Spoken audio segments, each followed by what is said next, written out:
Pelik harta gono gini antara Alif Hedi Nurmaulid dengan mantan istrinya Jenita Janet terus bergulir.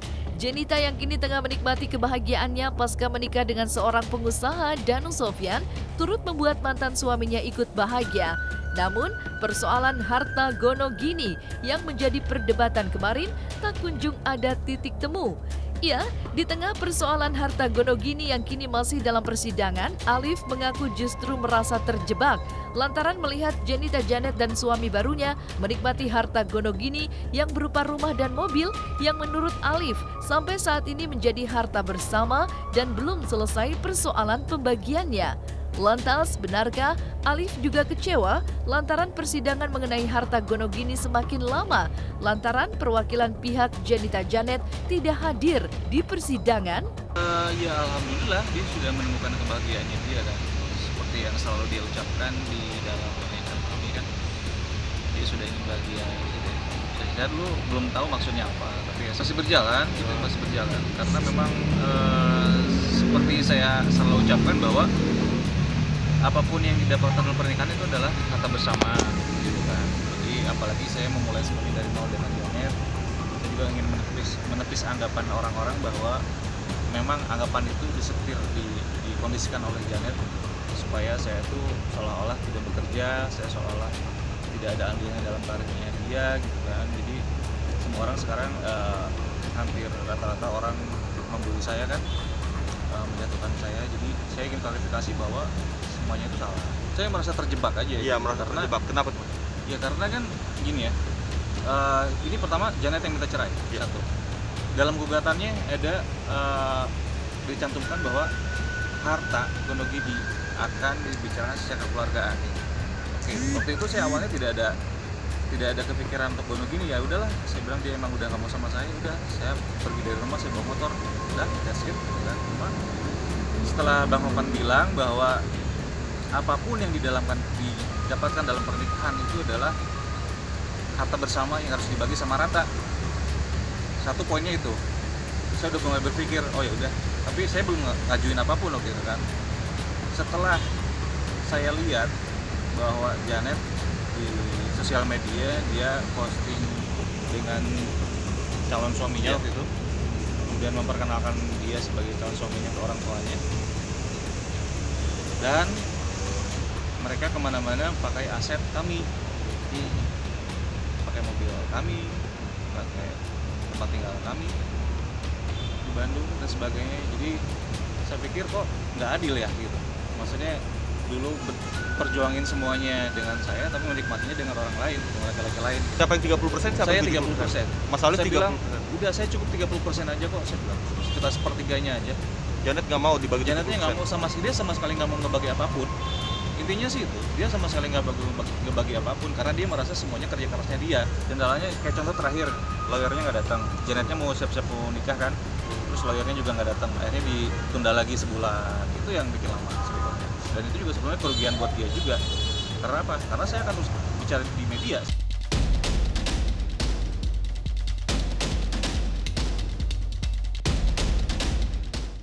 Alif juga secara belak-belakan mengurai penjelasan tentang alasan menjual sebuah motor gede yang mana sempat membuat dirinya dilaporkan mantan istrinya itu ke polisi atas dugaan penggelapan uang. Di tengah persoalan pembagian harta gono gini yang kian pelik, Alif juga mengaku sudah tidak ada komunikasi lagi dengan Janet. Dia tidak memasukkan itu ke dalam aset gono gini. Kalau misalnya dia merasa semua penghasilan saya adalah aset gono gini, ya kan? Aset-aset saya ini dari penghasilan saya, berarti aset-aset dia yang dia beli juga kayak motor yang R1, yang Repsol, yang udah dia beli kan lumayan ya, itu harganya ratusan juta gitu. Ya berarti harus dimasukkan dong ya.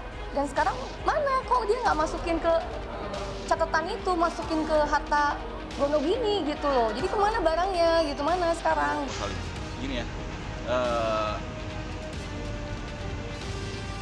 saya sudah mengantarkan Janet menjadi seperti sekarang. Ya. Menggapai semua cita-citanya dia, punya rumah banyak, punya tabungan dan sebagainya. Harta bersama. Kenapa saya pilih Harley? Karena bisa dinikmati bersama. Saya bisa touring kemanapun saya suka dengan Janet. Kedua, nominal Harley Davidson itu tidak turun, malah cenderung naik. Investasi juga ya? Investasi juga. Harley Davidson itu nggak turun, gitu. Cenderung naik. Itu bukan pemborosan. Malah ketika saya beli, saya sudah beritikat untuk membalik namakan atas nama dia.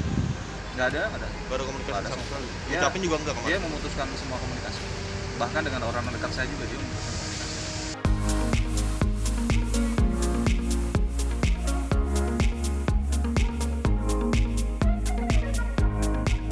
Di tengah polemik pembagian harta Gonogini yang masih menyisakan babak demi babak, Jenita Janet kini justru menikmati hari-hari bahagianya dengan sang suami Danu Sofyan pasca menikah pada 11 November kemarin. Bak pasangan ABG yang lagi bucin-bucinnya, Janet dan suami menampilkan romansa cinta mereka lewat makan malam berdua. Menariknya, bukan sebuah restoran mewah yang dipilih Janet dan Danu, melainkan keduanya memilih makan di sebuah kedai di pinggir jalan. Dan seperti inilah romantisme pengantin baru Janet dan Danu saat makan bersama. Ya nih baru nyampe Jakarta lagi setelah kemarin riweuh ya ngurusin acara resepsi akad dan nikah. pernikahan. Dan akhirnya kita sekarang balik lagi ke Jakarta menuju ke aktivitas kita seperti biasanya. Sebenarnya kita udah masih dapat cuti sih kamu ya sayang ya, tapi belum bisa kemana-mana. Kita makan aja ke tempat yang sering kita makan. Aduh, apa nih? Ikutin ya. Dan aku sama dia sengaja mau makan di mana. Ini Ajak. luar biasa pokoknya, Ya mantap. aku bilang ajak ke tempat yang memang ada kenangannya di situ. Iya. Kita ngedate di situ biasanya.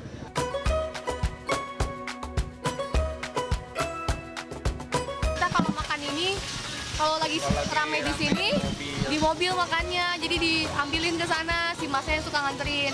Tapi kalau ini sekarang kan lagi kosong nih, makanya kita turun ke sini. Waktu malam-malam kelaparan aku bingung mau nyari makan apa yang masih buka kan. Waktu pandemi kayak kemarin kan makanan semua restoran tutupnya jam 8 malam. Nah aku pas waktu itu laparnya jam setengah 11 sih sayang. Setengah 11, makanya ini yang masih buka. Jadi kita tuh emang ya sering makan di pinggiran kayak gini, kayak pecel terus nasi goreng yang di sana ya, sayang, nasi gila.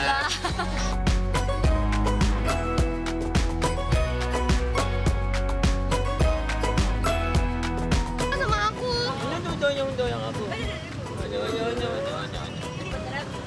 Beneran ada ini teh termasuk suami yang gak romantis atau gimana tuh? Aku sebenarnya cuek ya, sayang.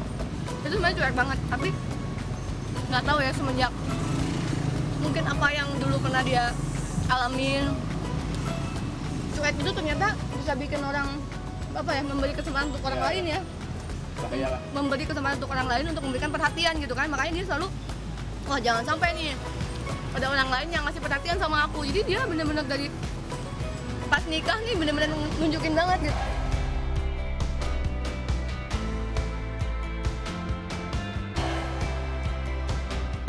Panggilan sayang aku ke kamu, aku ke dia, Mawai. Mawai. Wife, mau wife satuin. Bucin banget sih. Bucin banget ya gimana? Bucin parah ih. Kita tuh harus membangun. Kan namanya pacaran setelah nikah ya kayak gini. Kamu apa? Apa? Teteh tahun ke AA. Endul. Apaan? Ini parah banget. Dapat deh. Enggak, kandul. Endul tak kendul. Dia encul. Aku manggil dia Michuo. Michuo lucu ya, Michuo kayak orang Korea. Iya, Misua. Tapi tahun karena ya? iya suami kan itu saya. Plesetin jadi Michuo. Michuo. Jadi manggilnya juga gitu. Nikmatnya tuh kan ini justru. Ini nikmatnya sih. Sambalnya mantap.